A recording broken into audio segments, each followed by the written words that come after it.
Ya, assalamualaikum warahmatullahi wabarakatuh. Kembali lagi di channel Guru Saham di video analisa sinyal forex untuk Rabu 13 April 2022.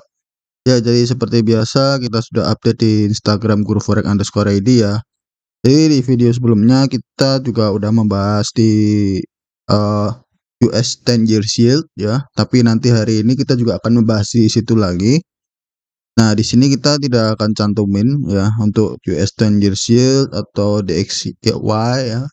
Nah, di sini kita cantumin analisa dan sinyalnya aja. Nah, untuk ini kita ada dua sinyal juga. Ini areanya swing juga, lebih tepatnya. Di sini kita ada Euro USD dan AUD New Zealand ya. Untuk Euro USD sendiri kita analisa dari time frame H1 hingga daily. Dan kemudian ada kita ambil posisinya buy. Nah, di sini kita ada support trend line dan area demand zone. Nah, kemudian di AUD New Zealand kita analisa sama di time frame H1 hingga daily. Kita posisinya juga sama, ini posisinya buy karena dia sudah breakout symmetrical triangle ya. Untuk sinyalnya kita pasangnya buy stop ya. Dia sudah masuk ke area demand zone dan kita juga sudah lihat di time frame lebih rendahnya untuk konfirmasi lebih lanjut. Jadi kita perlukan adalah buy stop ya. Di sini kita ada buy stop di 1.08293, kemudian stop lossnya di 1.07738, kemudian TP di 1.10273 atau 10.273. Di sini untuk resiko loss 0,01 lotnya sekitar 5,55 dolar. Jadi cukup besar ya teman-teman untuk resiko lossnya di Euro USD. Nah, untuk ini kita bisa pakai akun Sen atau akun mikro gitu. Untuk pengguna XM bisa pakai akun mikro, untuk pengguna XNES bisa pakai akun Sen ya, atau Okta juga bisa pakai akun Sen gitu. Nah, untuk ini kita risk and rewardnya 1:3 ya untuk Euro USD. Kemudian di AUD New Zealand kita buy limit ya. Kita buy limit di 1.008 ya. 1.08871 maksud saya. Kemudian stop loss di 1.08484 ya. Kemudian TP di 1.11582. Ini untuk resiko lossnya cukup kecil, untuk 0,01 lotnya sekitar minus 2,48 dolar. Jadi setiap 0,01 lot itu resiko lossnya sekitar 2,48 dolar. Nah, untuk risk and rewardnya cukup tinggi ini, nah, jadi agak lumayan bisa kita swing. Nah, untuk ini untuk swing karena jarak buy dengan jarak stop lossnya agak jauh. Nah, TP-nya pun otomatis jauh juga karena walaupun di sini cuma risk and reward 1:3 gitu. Nah, untuk AUD New Zealand risk and rewardnya memang tinggi ya. Nah, karena stop lossnya kecil gitu. Di sama aja ya untuk range waktu yang diperlukan gitu. Nah, di sini kita bisa lakukan partial profit taking ya. Jadi ketika misalkan ini di Euro USD harga sudah running profit 1:1 atau 1:2, kita bisa pindahin stop loss di entry atau PEP atau stop loss plus, sekaligus kita bisa partial profit taking ya bagi teman-teman yang open lebih dari 0,01 lot. Nah, jadi kita bisa partial profit taking. Misalkan teman-teman opennya 0,04 lot, jadi kita bisa partial profit taking 25% aja, berarti kita partial profitnya sekitar 0,01 lot gitu. Jadi kita masih sisa 0,03 lot untuk hold sampai TP gitu. Oke, untuk analisanya bisa swipe kanan aja di sini. Nah, ini untuk Euro USD. Jadi analisa lebih lanjutnya nanti kita bahas di video. Di sini kita time frame H1 Nah, kemudian ini untuk AUD New Zealand ya. Jadi ini juga time frame H1 juga. Oke, sebelum kita bahas satu persatu, jangan lupa like dulu seperti biasa. Oke, kita bahas dari pertama, kita bahas dari US 10 years yield terlebih dahulu. Oke, yang ini kita matikan dulu. Nah, di sini di US 10 years yield, ini obligasi pemerintah ya. Jadi ini salah satu penggerak mata uang USD ya. Nah, kalau kita lihat di sini dia sudah up terus dari awal 2020, kita up terus ya, untuk acuan suku bunga di US sana atau imbal hasil ya, dari obligasi ya. Nah, di sini kita lihat di sini ada area imbalance ya, yang mungkin akan ditargetkan untuk dicapai, tapi di sini sepertinya dia akan mengalami koreksi terlebih dahulu sebelum masuk ke area itu. Nah, kalau kita lihat di sini, ini di time frame daily ya, lihat di H4.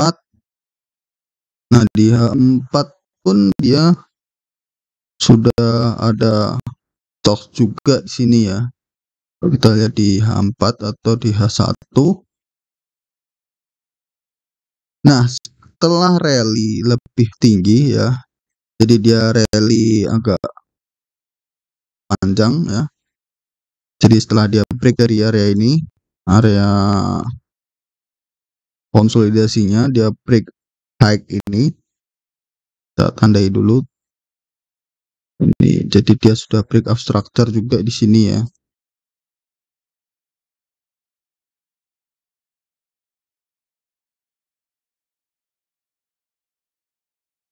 Nah, jadi dia setelah break up structure, dia membuat break up structure lagi, kemudian break up structure lagi. Nah, di sini dia menariknya, dia membuat COX. Jadi dia breakdown dari swing low sebelum dia break up structure ya. Nah, itu yang disebut COX. Nah, kemudian setelah dia membuat COX, dia kembali koreksi ke atas. Koreksi ke atas. Di sini dia masuk ke area supply ya. Sini masuk ke area supply atau candle bullish terakhir sebelum dia break.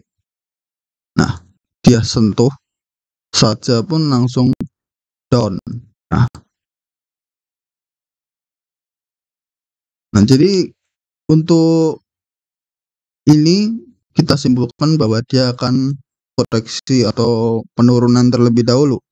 Lalu target penurunannya di mana? Nah, di sini ada, kita lihat ada area imbalance ya di sini ya, atau FVG. Nah, kemudian di sini juga ada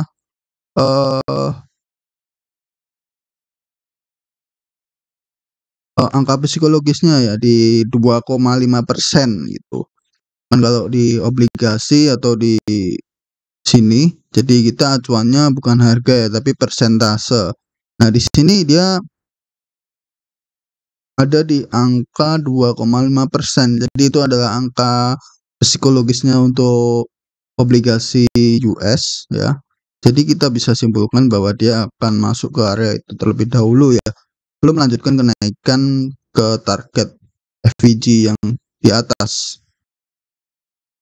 Jadi mungkin dia akan break dari ini, swing low ini ya, dan masuk ke, ini ada candle bullish, masuk ke area 2,5% ya, konsolidasi dulu dan melanjutkan kenaikan ya sampai ke target kenaikannya ya.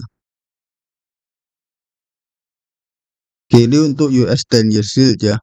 Kemudian kalau kita lihat di DXY, di DXY pun juga sekarang sudah masuk ke area supply. Kita lihat di time frame daily. Nah, jadi sebelumnya kita lihat dia telah break dari flag patternnya ya, atau bullish flag. Nah, di sini dia masuk ke area supply ya, sebelum targetnya tersentuh. Di sini ada target kenaikan. Jadi kemungkinan dia akan koreksi terlebih dahulu ya, sebelum masuk ke area target. Nah, untuk penurunannya, target penurunan di mana? Nah, kalau kita lihat di target penurunan, mungkin di sini adalah target penurunan ya. Untuk target penurunannya di XY ya. Kita lihat di H4. Di H4 dia sudah terlihat sekali. Di sini ada area demand ya, di sini di area 97 hingga 98 ya. Ya, jadi mungkin target penurunan sebelum melanjutkan penaikan ya, masuk ke area itu dulu belum melanjutkan kenaikan. Jadi polanya hampir sama dengan US 10-year yield, tapi ini untuk gambaran sederhananya. Tapi untuk gambaran spesifiknya ada di sini ya, di US 10-year yield. Nah, ini salah satu penggerak pair USD gitu. Oke, kita langsung bahas ke analisa kita yang sebelumnya tadi. Nah, di sini kita ada buy stop ya. Ini belum tersentuh ya, teman-teman. Ini belum menyentuh. Mungkin kalau brokernya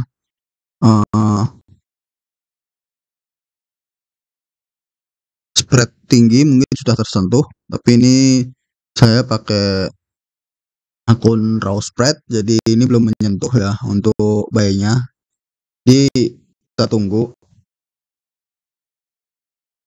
dia menyentuh dan membuat konfirmasi ya, atau dia rebound dari area supply-nya, area apa maksud saya, area supportnya ya. Kita lihat di sini jadi area support ya. Nah, di sini adalah area demand-nya untuk demand 30 menitnya. Oke, sebelum itu kita cek dulu di time frame daily.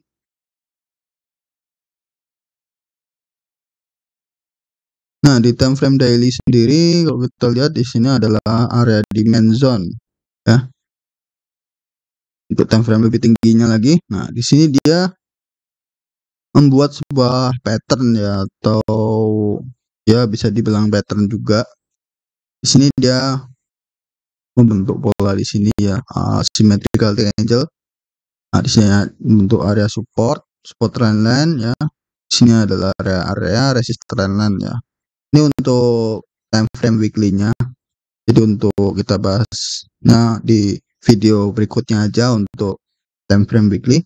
Jadi kita fokus di time frame daily terlebih dahulu. Nah, jadi kalau kita sudah tahu ya, kalau itu di area support trend line, nah jadi kita bisa ambil posisi buy ya, karena di sini ada area demand juga. Nah, jadi kita bisa jadikan acuan untuk buy ya. Untuk area demand kita ambil dari time frame H4 ya. Kalau time frame weekly dia sudah masuk agak lama. Nah, untuk time frame weekly-nya kan kita ambil candle candle bearish terakhir ini ya. Jadi ini candle bearish terakhir sebelum dia breakout structure. Nah, lalu kita pindah ke daily. Di daily, untuk di daily sendiri kita tidak ambil yang lebih spesifik ya. Mungkin seperti satu candle ini aja. Tapi kalau kita lihat di H4-nya, kita cek di H4. Nah, di sini dia ada satu candle bearish yang memicu dia rebound. Nah, jadi kemarin ini tahun 2020 kemarin Mei ya, itu pas awal-awal COVID kemarin. Jadi dia rebound dari breakout structure-nya ini ya. Di sini ada breakout structure juga. Nah, jadi kita bisa ambil candle bearish terakhirnya di sini ya. Di sini.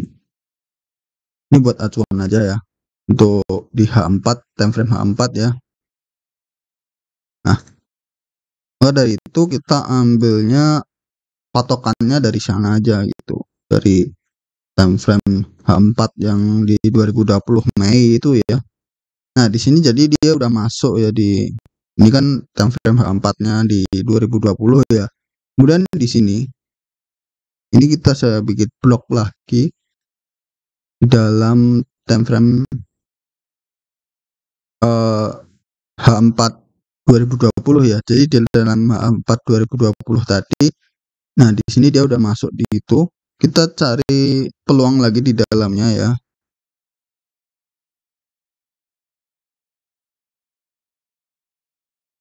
Nah, di sini dia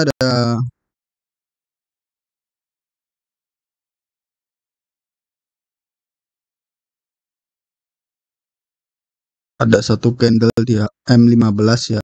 Ini menjadi area demand. Jadi dia sudah masuk area demand. Kalau di M30, nah di sini ada ekor terusan ya. Kalau kita panjangin, nah kita pakai yang M30 aja. Nah, di sini kalau kita panjangin pun dia sudah masuk ke area demand di M30. Lalu untuk posisi buy stopnya kita letakkan di atas candle H4 yang 2020 tadi ya, yang di Mei 2020 ya. Jadi kita ambil posisi buy stopnya tuh di atas gitu. Jadi kita biar lebih aman, jadi biar ya untuk konfirmasi kalau dia berhasil rebound dari area ini ya. Jadi untuk menghindari penurunan lebih dalam lagi gitu. Kalau kita entry sekarang kita belum dapat konfirmasi gitu. Jadi untuk konfirmasinya kita tunggu dia rebound dulu ya, setidaknya masuk ke candle bullish ini lagi ya. Oops. Ini kalau kita cek di H4, nah jadi kalau dicek di H4 pun dia ada kemungkinan untuk candle bullish close di atas candle merah ini ya. Bisa dicek di H1. Nah, di H1 pun dia kalau menyentuh di area buy stop ini pun, jadi dia kemungkinan bisa close candle bullish seperti walaupun cuman kecil segini pun itu udah berpengaruh sekali untuk Euro USD ya. Jadi kita tunggu aja ya untuk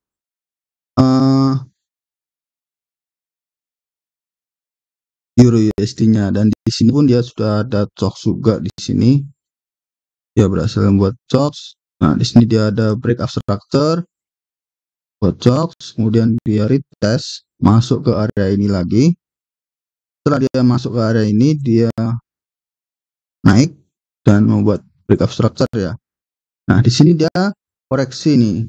Dia masuk lagi ke area ini lagi ya. Nah, jadi kemungkinan dia akan rebound setelah masuk ke area ini, tapi untuk konfirmasinya kita tunggu di area buy limit agak tinggi ya. Jadi kita tidak instan buy aja di sini gitu. Tapi kita tunggu aja dia menyentuh area buy stop gitu.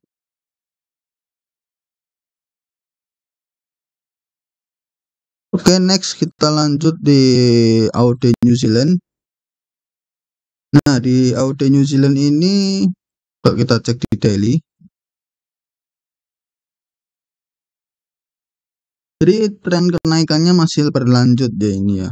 Kalau kita cek di weekly sekalipun, dia ada potensi untuk breakout dari resist weekly-nya ya. Ini kan resist weekly-nya.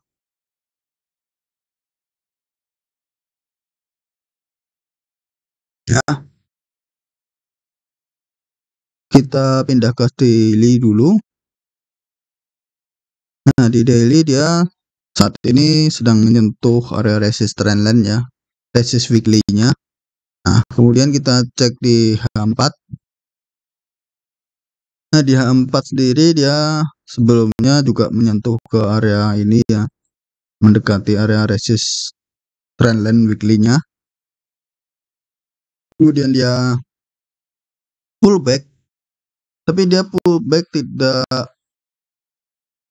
langsung terusan terjun ke bawah ya. Jadi dia malah konsolidasi di sini. Ya, dia konsolidasi membuat symmetrical triangle ya. Karena ini trennya menaik, jadi dia cenderung untuk kenaikan ya. Nah, di sini dia udah konfirmasi breakout dari symmetrical triangle-nya ya. Kemungkinan dia akan koreksi terlebih dahulu masuk ke area ini ya, di candle bearish terakhir sebelum dia breakout structure. Nah, di sini kan dia udah ada konfirmasi breakout structure juga ya. Jadi di antara dia break dari symmetrical triangle, dia juga sudah break off structure juga di sini. Dia juga udah break off structure. Nah, di sini dia ada candle bearish terakhir di sini ya. Nah, kemungkinan dia akan koreksi dulu ya, masuk ke area ini, area demand, kemudian melanjutkan kenaikan ya. Untuk kenaikan kita targetkan di area ini ya. Kita cek ke week daily terlebih dahulu. Ada apa di target situ? Nah, di sini sebelumnya pernah jadi area supply juga. Nah, di sini adalah candle bullish terakhir sebelum dia bearish ya.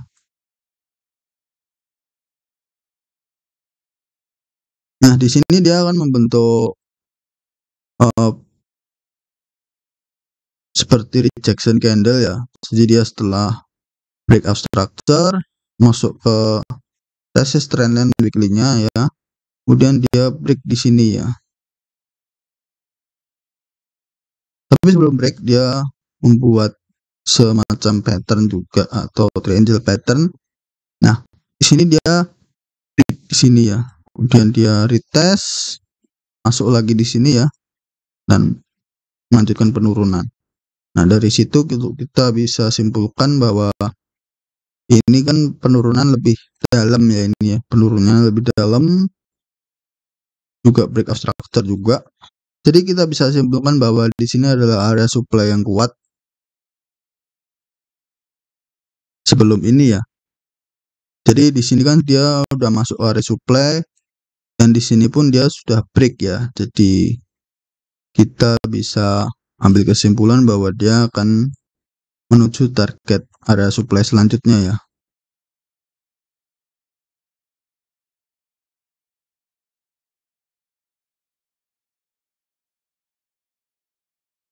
Kita hapus dulu biar sedikit bersih ya.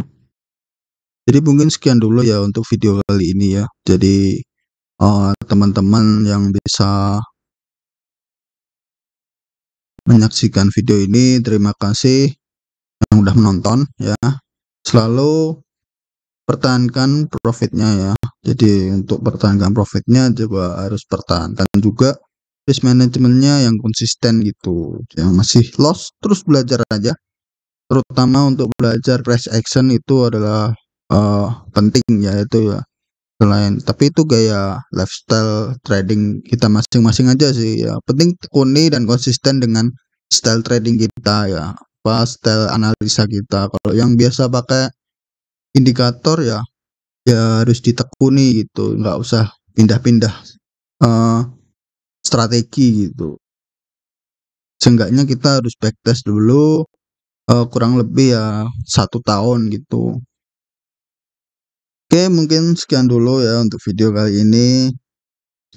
Yang jelas itu pertahankan risk manajemennya, konsisten money manajemennya di 1% aja dari resikonya. Jadi kalau misalkan tadi di sinyal tadi kan ini sekitar 2,43 dolar ya, resiko lossnya 0,01 lot ya. Jadi teman-teman bisa resikokan sekitar 1% aja dari equity-nya. Misalkan teman-teman punya equity sekitar 500 dolar ya. 500 dibagi maksud saya 500 ya kurangi 1%. Berarti sekitar 5 ya untuk resiko lossnya ya. 5 dolar dari 500 dolar itu kan berarti udah 1% ya. Nah, di sini kita bisa jadikan misalkan tadi kan resiko loss-nya sekitar $2,43 ya tadi ya, untuk resiko loss 0,01 lot ya. Ini tinggal dibagi aja, 5 dibagi 2,43.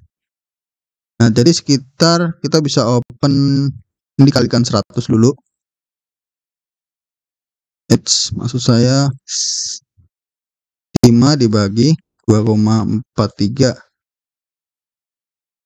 dibagi 100 ya, karena kita 0,01 lot ya. Nah, jadi kita bisa open sekitar 0,02 lot gitu. Ya mungkin itu aja sih untuk cara biar kita konsisten menjaga resiko loss yang selalu 1% dari equity ya, atau istilahnya konsisten money management-nya gitu. Oke, mungkin itu saja ya. Ikuti terus analisa sinyal forex di video-video selanjutnya. Jadi jangan lupa subscribe agar tidak ketinggalan update video-video berikutnya. Yang setuju bisa tulis like, atau yang ada komentar lain atau yang punya pendapat lain bisa tulis di kolom komentar.